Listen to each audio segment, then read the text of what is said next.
अस्सलाम वालेकुम एवरीवन। हमारी आज की जो क्लास है that is for work energy and power. This is a series of our past paper classes जो हम साथ साथ रखते हैं फॉर पास पेपर वर्क। आप लोग क्वेश्चन स्क्रीन पे देख सकते हो which I am starting a water pump. ये एमसीक्यू की क्लास है।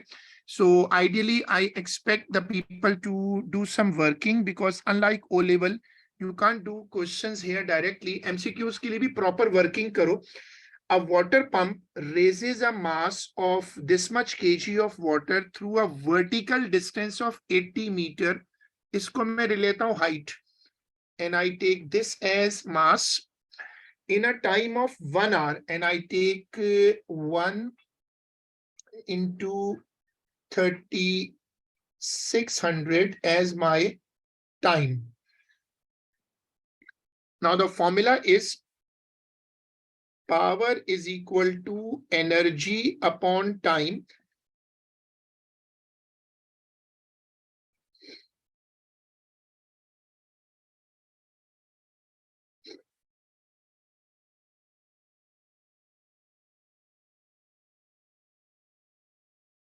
You can see the formula I have made is based upon the idea of potential energy. Power is equal to Walaikum Assalam Salim. सो अब मुझे help करो कि मैंने data screen पे show किया है, वर्किंग भी आपके सामने मैंने शुरू की है। आप मुझे सॉल्व करके फिर आंसर बताओ। आंसर आप अपना चैट पे मुझे बता दो।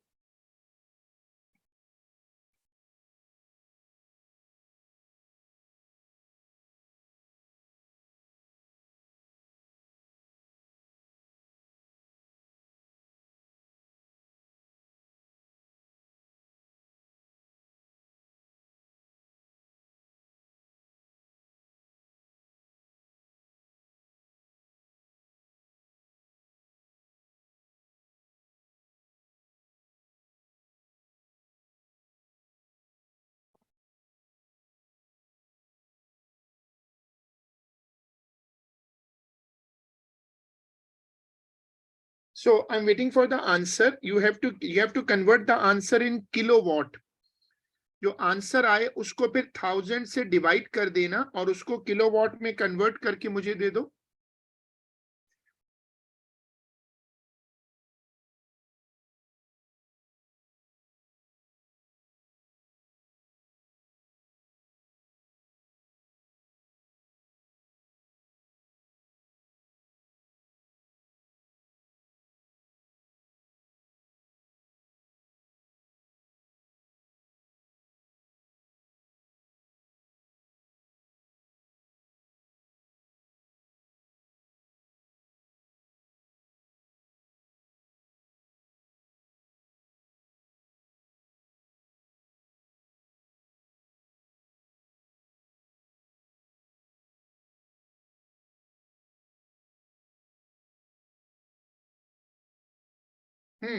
वर्किंग शो करो, वर्किंग करके मुझे आंसर निकाल के दे दो।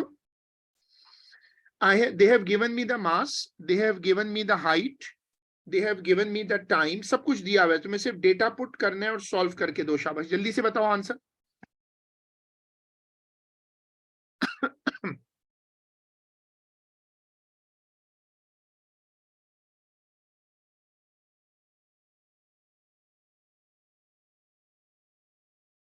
आंसर बताएं।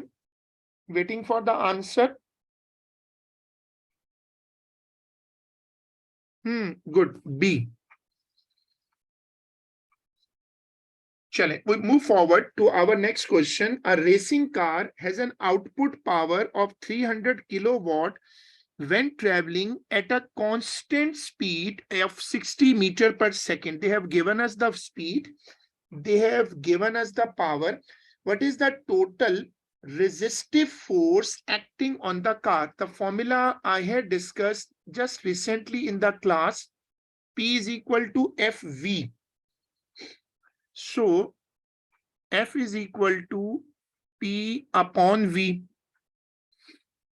So अब इसमें values put कर दो. Power is given in kilowatt. So convert it into watt. 300 के आगे ना, we put 3 more zeros upon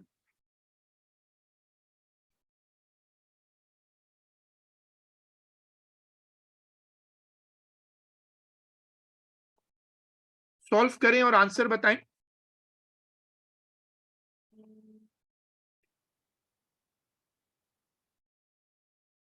Answer should be given in kilonewton. Good. Acha, this is a technical concept to remember, that this formula shows F as driving force, but I am taking F as resistive force. I have an idea that if something is moving at constant speed, the forward force and backward force would be equal. So if this is the driving force, this is the resistive force, they would be equal. That's why I'm taking the same number for X, the resistive force. An object of mass 0.3 kg is thrown vertically upward from the ground with an initial velocity of 8. The object reaches a maximum height. When height is maximum, the final velocity would be 0. This is the initial velocity, and height is given to be 1.9. How much work done against air resistance as the object rises to its maximum height? Now, this is a bit technical question. He's asking for work done against air resistance.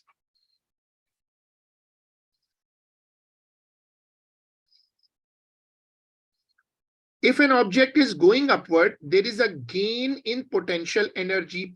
The object eventually comes to rest. So it is a loss in kinetic. So if I make an equation, I can say, if I can make an equation, I would say that loss in kinetic is equal to gain in potential plus work जो मुझे निकालना है, I have to find this value against resistance. This is the equation. Now, kinetic energy formula comes half m v square minus u square. देखो मेरे साथ साथ working करना और तुम्हें उसका फायदा होगा क्योंकि ए लेवल में एमसीक्यूज लिख कर करने पड़ते हैं. I have made the whole equation for you. इसमें शायद पेज नंबर तो मैं लोकेट नहीं कर पाऊंगा क्योंकि वो डिफरेंट शीट है. आप इसमें ईयर नंबर मैच कर लो. You can see the year number, वरना स्क्रीन से देख लो. Now every data is here. I have written every data and I am supposed to find delta W.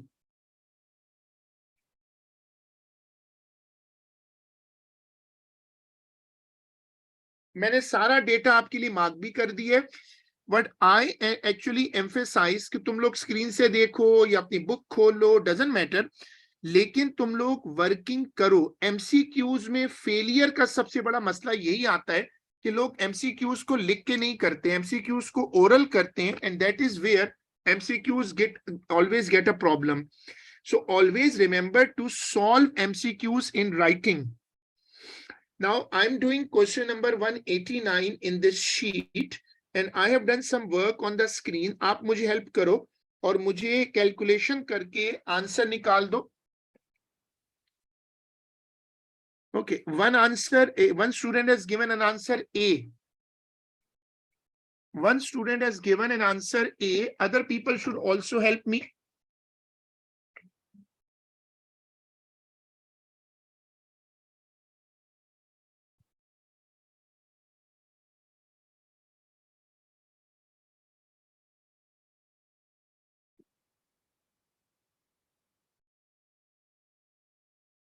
अब who is this MM? भाई अपना नाम सही रखो यार. चलो. The change in gravitational potential energy of an object of mass m when moving through height delta h near the surface of the earth is given by the equation. Which equation is needed as part of the derivation of this expression? ये equation हमने derive कैसे की थी, मैं recall करवाता हूं. हमारे पास एक ऑब्जेक्ट है, हम इसको उठाकर ऊपर तक लेकर गए थे और ये इसने हाइट ट्रेवल की थी और हमने कहा था कि इसका जो वर्क डन है, वर्क डन होता है फोर्स इनटू डिस्प्लेसमेंट. यहां पर जो वर्क डन है उसमें फोर्स होगी वेट और डिस्प्लेसमेंट होगा हाइट. तो वर्क हो जाएगा mgh और उसको तुम जो वर्क डन है उसको पोटेंशियल एनर्जी कर दो, ये वाला. मैंने पूरी डेरिवेशन आपके लिए दोबारा की है. अब आप मुझे बताओ कि कौन सी इक्वेशन इसमें इस्तेमाल हुई है.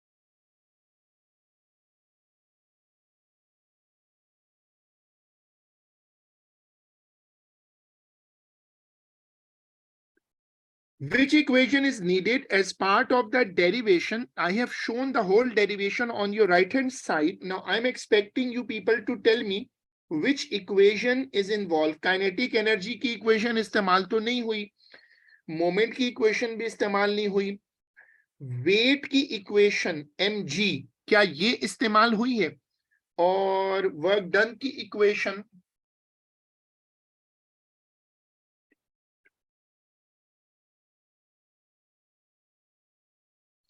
ये दोनों तो कंफर्म बाहर है. आखिरी दो का इशू है. मोहम्मद मुमताज, अच्छा ये तुमने नाम एमएम रख लिया.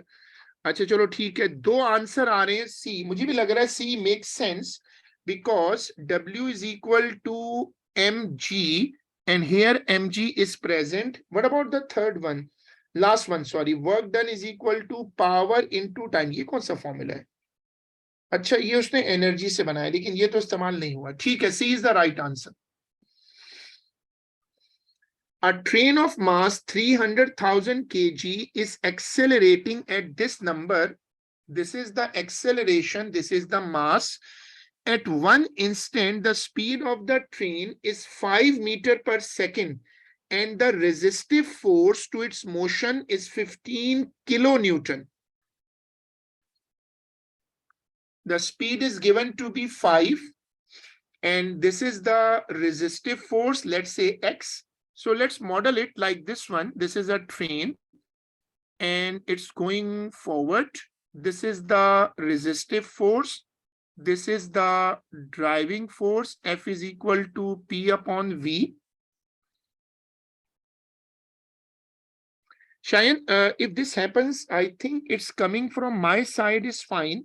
You can log off and log in again. So, or you can refresh if possible. If you are on a laptop, you can refresh. Otherwise, if you are on a mobile, to better try कर लो एक मर्तबा दोबारा से, क्योंकि यहाँ से तो मेरे पास से तो सिग्नल आ रहे हैं. अच्छा मैंने इसका थोड़ा सा डेटा बना दिया है और आप मुझे बताओ कि एक फेमस फॉर्मूला है, what is the rate of increase of kinetic energy of the train.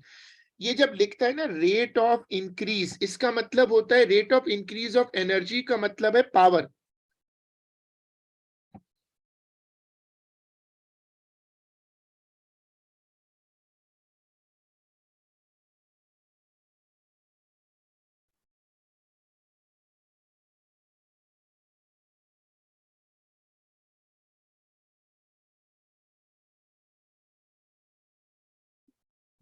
अब इसको सॉल्व कैसे करें? या तो इक्वेशन बना लेता हूं, या तो इक्वेशन ऑफ मोशन से सॉल्व होते हैं ये क्वेश्चंस, या फिर वो जो एनर्जी वाली इक्वेशन है उससे.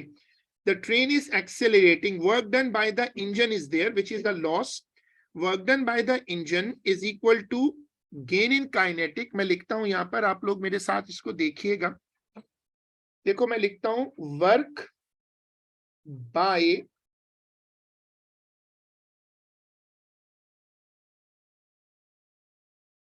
engine is equal to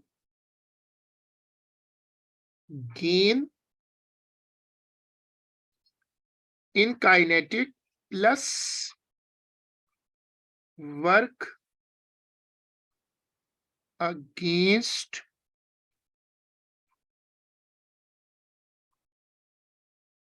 resistance. अब मैंने दोनों चीजें आपको शो कर दी हैं. You can solve this way and you can also solve by the formula, very famous formula, resultant force is equal to greater force minus, तुम लोगों को दोनों मेथड्स बहुत अच्छे से आने चाहिए, इज इक्वल टू ma. अब ग्रेटर फोर्स तो मुझे नहीं पता, I don't know what is the greater force, the driving force I do not know, so I will say it F minus the smaller force is 15, so I put 15. अब मुझे बताओ कि तुम इसको किस मेथड से करोगे. तुम में से जो इसको जिस मेथड से करना चाहे कर सकता है. मैंने दोनों मेथड शो किए. Remember I repeat my concept. Questions on energy transmissions can be solved either by making equation of motions like the resultant force greater minus smaller, or you can make equations of energy like loss in potential, gain in kinetic, etc etc. अब ये दोनों option है.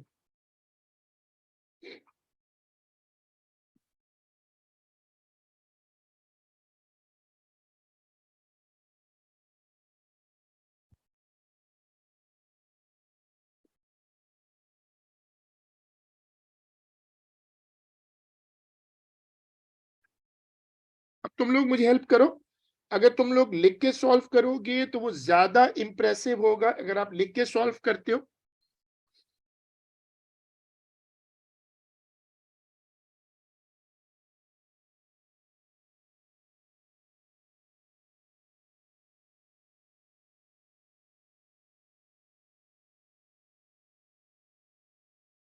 चलो ऐसा करो, मैं guide कर देता हूं. ये लगा लो, मास रखो, एक्सेलरेशन रखो, ज्यादा डेटा उसी से मैच कर रहा है, और वेलोसिटी भी, वेलोसिटी बाद में पुट कर देते हैं. ऐसा करो, मास और एक्सेलरेशन रख के ना मुझे ड्राइविंग फोर्स, ये वाली फोर्स निकाल दो.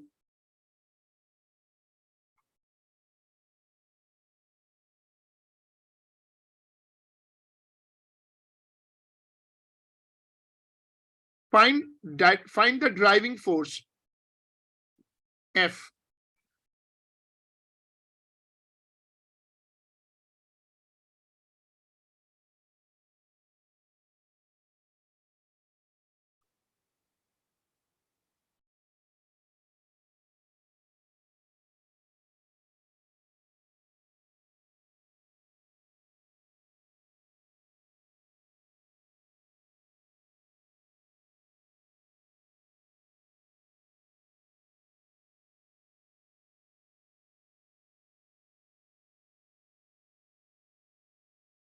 जल्दी बताओ. 240015. शायान कह रहे हैं, तो ऊपर मुमताज के पास तो बहुत बड़ा नंबर आ रहा है. अब ये किसका आंसर ठीक है? हाँ, लेकिन मुमताज जो दे रहे हैं वो तो 2400000015, बहुत बड़ा नंबर आ रहा है. अगर तुम लोग मुझे F निकाल दो ना, असल में देखो जब ये कहते हैं ना rate of increase of energy, तो ये मांग रहा है पावर. तुम लोग मुझे F निकाल के दे दो, वेलोसिटी है मेरे पास, तो मैं पावर निकाल लूंगा. पावर का फॉर्मूला होता है F इंटू V.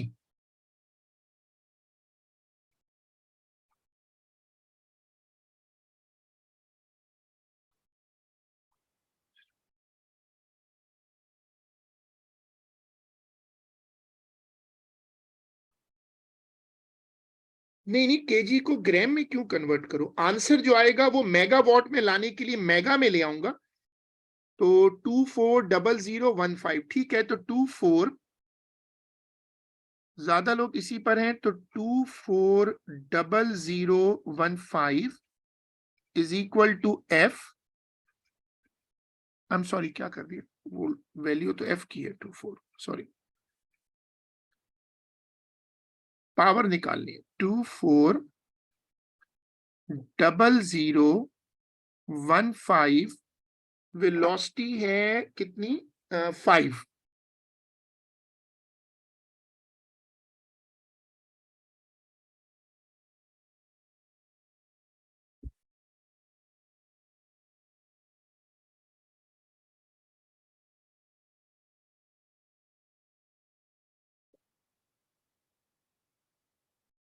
शायद इज सजेस्टिंग बी। बाकी लोग भी बताओ, जो आंसर आएगा, जो आंसर आएगा उसको मेगावाट में भी चेंज करना है। 2 लोग जो हैं, 3 लोग कह रहे हैं बी, तो मेक सेंस, बी उन्होंने कन्वर्ट किया होगा जरूर। जो आंसर आएगा उसको मेगावाट में चेंज कर लेना। Some gas in a cylinder is supplied with thermal energy Q. The gas does useful work in expanding at constant pressure P from volume V naught to volume VF. This is a very rare topic and it is called work done by a gas at constant pressure. ये topic बहुत कम आता है। मैंने जब class में करवाया था मैंने बताया था कि ये रेयर टॉपिक है। इसको कहते हैं work done by a gas at constant pressure. मैं इसका फॉर्मूला दोबारा बता देता हूं क्योंकि कम कम आता है टॉपिक, तो ये इसका फॉर्मूला है। तुम लोग पहले फॉर्मूला देख लो।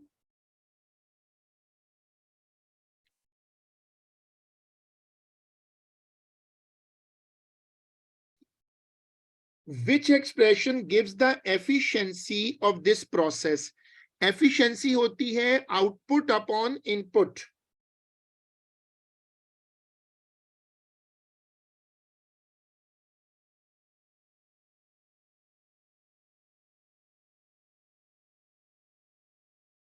जो एनर्जी इनपुट है वो मैं पहले देख लेता हूं। The energy input is Q,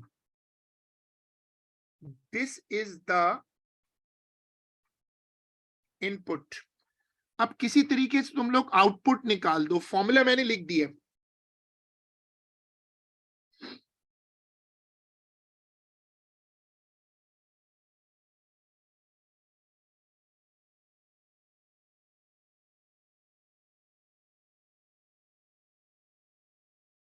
ये आ गया डेल्टा डब्ल्यू।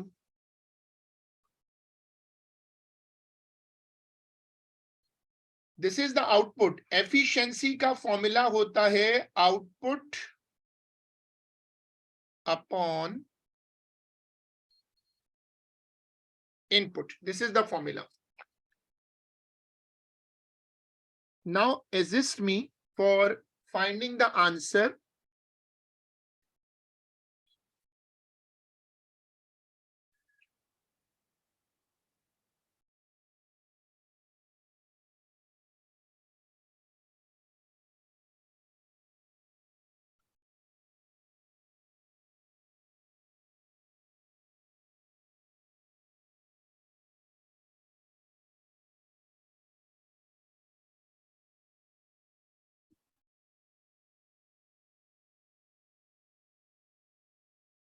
सब कुछ तो हुआ भाई, बस आंसर देख के बता दो। आउटपुट भी निकला भाई, इनपुट भी निकला, पता है।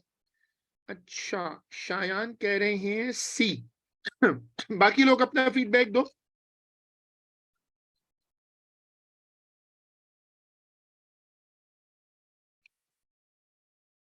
आई गॉट वन आंसर सी। देखो सबको कंट्रीब्यूट करना पड़ेगा, जितने लोग क्लास में हैं लिखकर वर्किंग करो। मुमताज का भी आंसर आ रहा है सी, ठीक है। बाकी लोग अपना कंट्रीब्यूट करो, जो लोग हैं सब क्लास में अपना कंट्रीब्यूशन जरूर दो। गलत सही से कभी मत डरो, गलत होगा तो भी ठीक हो जाएगा, बट रिमेंबर कि तुम्हारी कंट्रीब्यूशन एक्चुअली तुम्हारी स्किल है। Now I have 3 answers in C, so I can go forward. Now the answer is C. But everyone is supposed to take part in the calculation, write it, solve it and share your answer. Otherwise देखो MCQs में अभी mid term में कितने मसले हुए। because people can't actually solve it orally. A hammer with 10 joule of kinetic energy hits a nail and pushes it 5 millimeter into a plank. Both the hammer and nail come to rest after the collision. What is the approximate average force that acts on the nail while it moves through 5 millimeter? Energy transfer का game है. उसके पास 10 joule energy थी and it pushes the nail 5 millimeter. तो ऐसा करता हूं कि 5 millimetre से वर्क डन बना लेता हूं, या काइनेटिक एनर्जी से कर लो. यानी the formula should be there that delta W is equal to FD. This is the formula. Now I know that I am providing this energy. So this is the work done, and examiner is asking for the force. So this is F. The distance is 5 millimeters. So I convert it into meter here, and I need to find the force.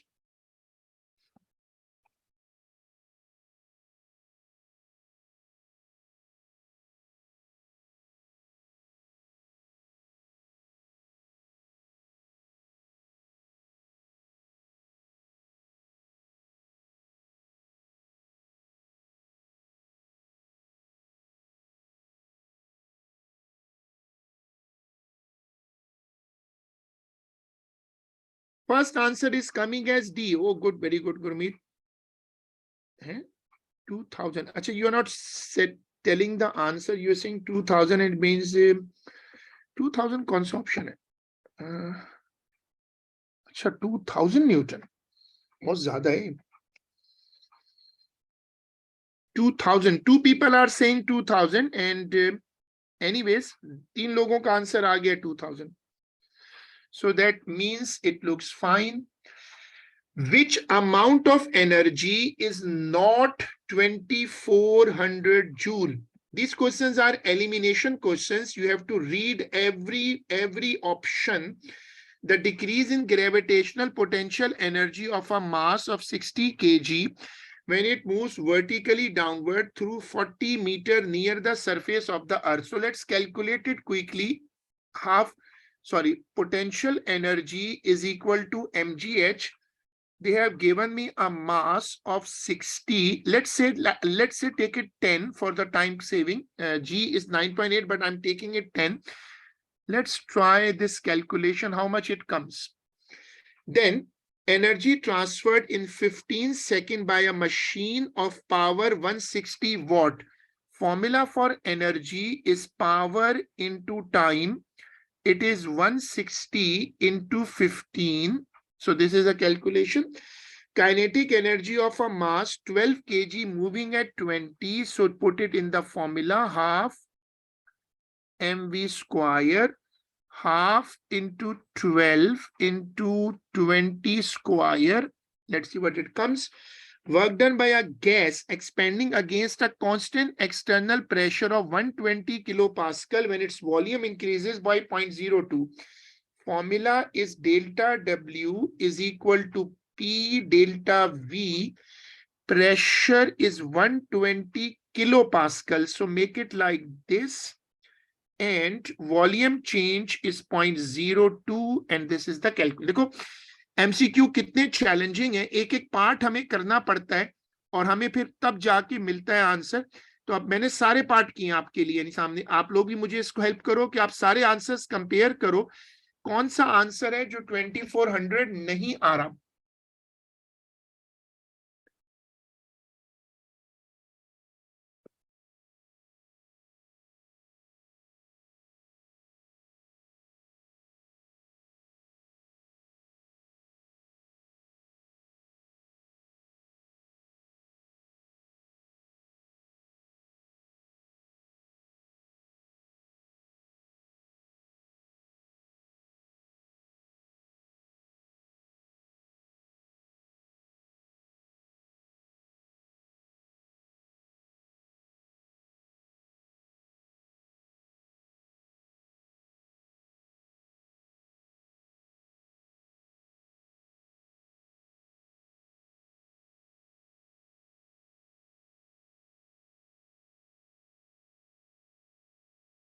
EP Shayan, why you have written EP? Two people have said A.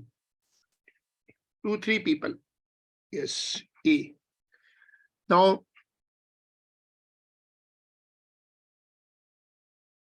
okay, it means people are agreeing on A, and that makes sense. This is a calculation question, so should be right. A ball drops on a horizontal surface and bounces elastically, which means no energy loss. What happens to the kinetic energy of the ball during the very short time that is in contact with the surface? Now, this is a theory question, looks to be. A ball drops on a horizontal surface and bounces elastically. Elastically means the loss of kinetic energy cannot occur. The word lost is giving me a hint. Kinetic energy decreases to zero and returns to its original value. What happens when a ball drops? The kinetic energy, the potential energy converts to kinetic, and when the ball bounces, potential converts to, when the ball bounces, kinetic converts back to potential. This is the theme. Now he says kinetic energy decreases to zero. He says the word drop. So अगर मैंने ball को drop किया है तो क्या kinetic energy zero होगी, यानी पहले जीरो होगी या बाद में जीरो होगी? इसमें ट्रैप है. Kinetic energy remains constant because it is an elastic collision. Kinetic energy remains constant in magnitude but changes direction. क्या kinetic energy की डायरेक्शन होती है? So दो ऑप्शन तो क्लियरली लग रहे हैं कि गलत हैं. जैसे एलिमिनेशन करते हैं ना,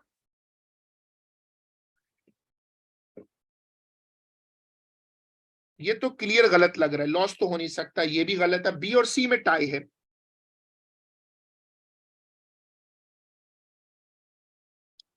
Kinetic energy decreases to zero and then returns to its original value. C. C कैसे हो सकता है? सी पे सोचना पड़ेगा, थोड़ा सा सोचो.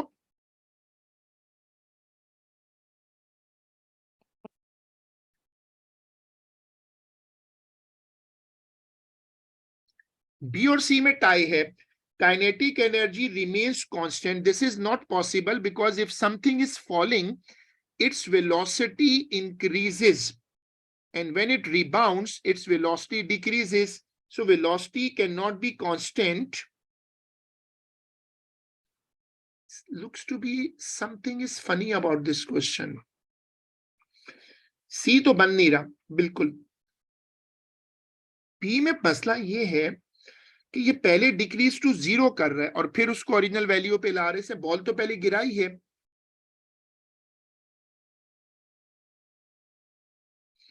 तो पहले इंक्रीज होना चाहिए ना, increase to max and then returns to its original. हाँ बिल्कुल. This is strange. I have to check its marking scheme और एग्जामिनर रिपोर्ट. लेकिन मसला है कि बी सी को कैसे एक्सेप्ट कर लूं. सी में कह रहा है काइनेटिक एनर्जी रिमेन्स कांस्टेंट, तो ये तो गलत है क्योंकि वी चेंज हो रही है ना. नीचे आते वक्त वी बढ़ेगी और ऊपर जाते वक्त वी कम होगी. November 20, paper 1-3. The kinetic energy decreases to zero. Why he says that? It should be increases to max. November 20, 1-3 का 16.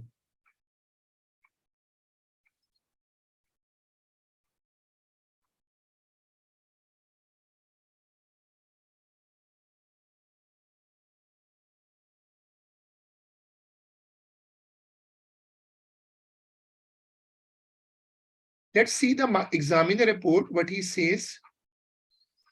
Because the question has apparently some issue.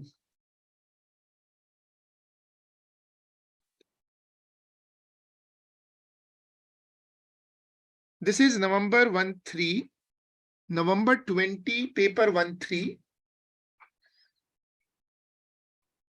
November 20, paper 1, 3 and 16.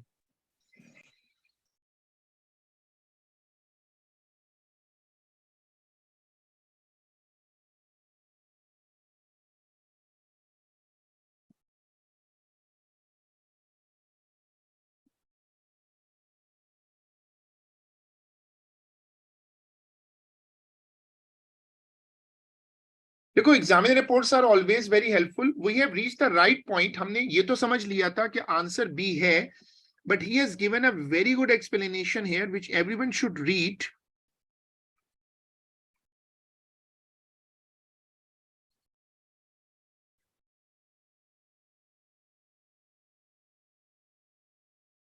It means यहां पर एक interesting issue आ रहा है जो हमने miss किया है, और ये कह रहा है कि अच्छा देखो पढ़ो, ये गलती हुई है. Kinetic energy of the ball during the very short time, ये गलती हुई है. हम काइनेटिक एनर्जी को ले रहे हैं जब ये हवा में मूव कर रही है बॉल. ये कह रहे हैं कि जब बॉल आकर उस हॉरिजॉन्टल सरफेस पर हिट होगी, ये बॉल आके लग गई ना, तो जितनी देर बॉल इस सरफेस से कांटेक्ट में रहेगी उतनी देर काइनेटिक एनर्जी का चेंज. फिर तो सही है. जब बॉल आकर जब बॉल आकर इस मेटल शीट को हिट करेगी तो उसकी काइनेटिक एनर्जी डिक्रीज करेगी और वो इलास्टिक पोटेंशियल एनर्जी बन जाएगी. फिर बॉल वहां से बाउंस करेगी तो उससे अलग होगी. That is why he is giving an explanation. Everyone should read this 16. यहां से अगर तुम लोग पढ़ो, यहां से as the ball bounces elastically, no kinetic energy is lost as heat and sound. When the ball hits the horizontal surface, it decelerates, losing kinetic energy but gaining elastic potential energy as the ball is compressed. At some instant, the ball will momentarily have zero velocity and zero kinetic energy before springing back up, gaining kinetic energy as it does so. So it means answer is B, which we identified, but we were having a confusion that how come the ball is losing kinetic, but we have made a mistake here. We didn't notice that we were supposed to focus on this short time.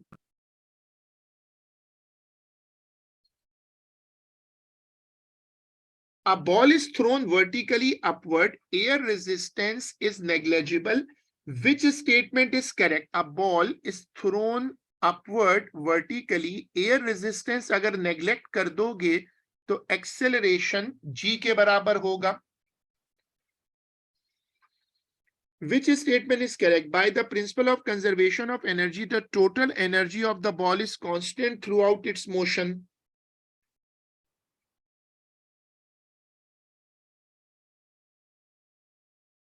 It's a tricky questions. ये बहुत मुश्किल questions होते हैं क्योंकि इसमें words के साथ खेलता है. छोटे छोटे वर्ड्स होते हैं जिनसे पूरा पूरा कॉन्सेप्ट चेंज हो रहा होता है. अब तुम लोग क्वेश्चन पढ़ो. Law of conservation of energy तो यही कहता है कि टोटल एनर्जी, तभी मैं अंडरलाइन करता हूं और आप लोग भी इसकी हैबिट रखो. वहां हमने शॉर्ट टाइम को मैंने अंडरलाइन किया था but I didn't see it carefully, तो वो गलती हुई. total energy of the ball is constant. That makes sense. Principle of conservation of momentum, the momentum of the ball is constant. ये गलत है. ये इसलिए गलत है कि principle of conservation of momentum ये नहीं कहता कि एक ऑब्जेक्ट का मोमेंटम कांस्टेंट रहेगा. वो ये कहता है कि total momentum of all the objects should remain constant. In that sense that there are two particles, so their total momentum should be constant, not one of them. Kinetic energy of the ball is greatest at the greatest height, ये भी गलत है. वो इसलिए क्योंकि greatest height पे जाओ तो वहां तो वेलोसिटी जीरो हो जाती है, तो वहां तो काइनेटिक एनर्जी जीरो हो जाएगी. तो ये गलत है, ये भी गलत है. The potential energy of the ball increases at a constant rate during its ascent. ये टेक्निकल पॉइंट आ गया. देखो याद रखो कि एनर्जी के साथ जब भी रेट आ जाए, जब भी एनर्जी के साथ रेट आ जाए तो रिमेंबर कि फिर ये एनर्जी नहीं है बल्कि ये पावर है.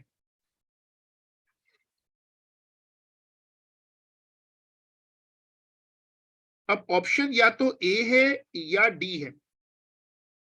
अब तुम लोग अपना फीडबैक दो जल्दी से।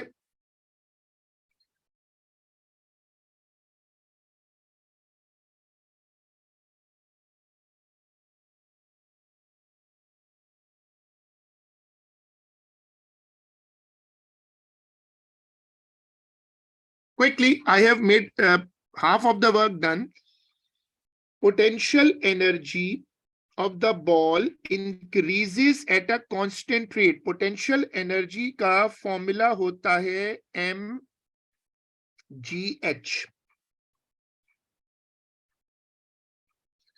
यार शायद इसके 4 ऑप्शन है। पहला ऑप्शन का मतलब है total energy of the ball is constant, which makes sense. ऐसा लगता तो सही यही होता है। दूसरा गलत है, क्योंकि कंजर्वेशन ऑफ मोमेंटम ये नहीं कहता कि एक बॉल का मोमेंटम कंजर्व होगा, बल्कि वो कहता है कि दो चीजों का टोटल मोमेंटम कंजर्व होगा। जैसे मैं लिखूं 2 + 5 7 है, टोटल सेम है। फिर मैं लिखूं 3 + 4 7 है, फिर मैं लिखूं 6 + 1, ये इस तरह कंजर्व होता है। मोमेंटम का सम ऐसे आता है। Kinetic energy of the ball is greatest at the greatest height, ये गलत है, क्योंकि ग्रेटेस्ट हाइट पे ना वेलोसिटी 0 हो जाती है, तो काइनेटिक एनर्जी 0 हो जाएगी। ये तो गलत है। अब रह गया D, the potential energy of the ball increases at a constant rate during the ascent. ऊपर जाते हुए पोटेंशियल एनर्जी बढ़ती है, ये तो सही लग रहा है, लेकिन क्या उसके बढ़ने का रेट कांस्टेंट है?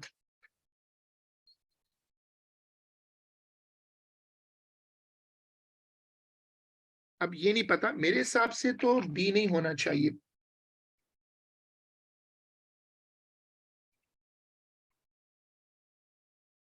मार्किंग स्कीम से कंफर्म कर लेंगे सलीम, मेरे हिसाब से तो बी तो बिल्कुल नहीं हो सकता। हाँ, ए और सी, ए और डी में टाई है।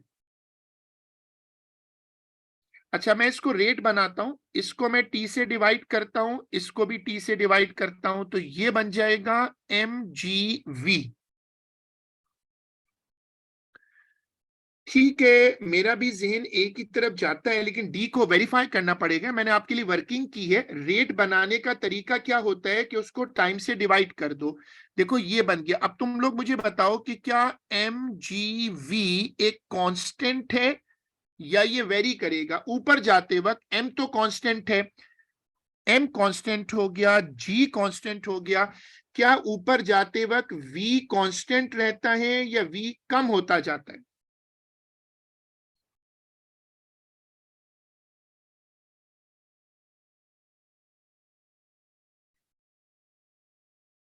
ऊपर जाते वक्त v डिक्रीज करता है, तो फिर अगर v डिक्रीज कर रहा है तो ये कांस्टेंट नहीं हो सकता। इसने बोला था कांस्टेंट, तो फिर ये भी एलिमिनेट हो गया। तो फिर आंसर है ए। जो सलीम कह रहे हैं फिर वो वेरीफाई में भी कर लूंगा, आप लोग भी करिएगा। विंटर 2020 है और इसका ये ईयर नंबर आ रहा है। Answer is A for our discussion here. So we keep it up to here, the class is over. हम इसको यहीं तक रखेंगे।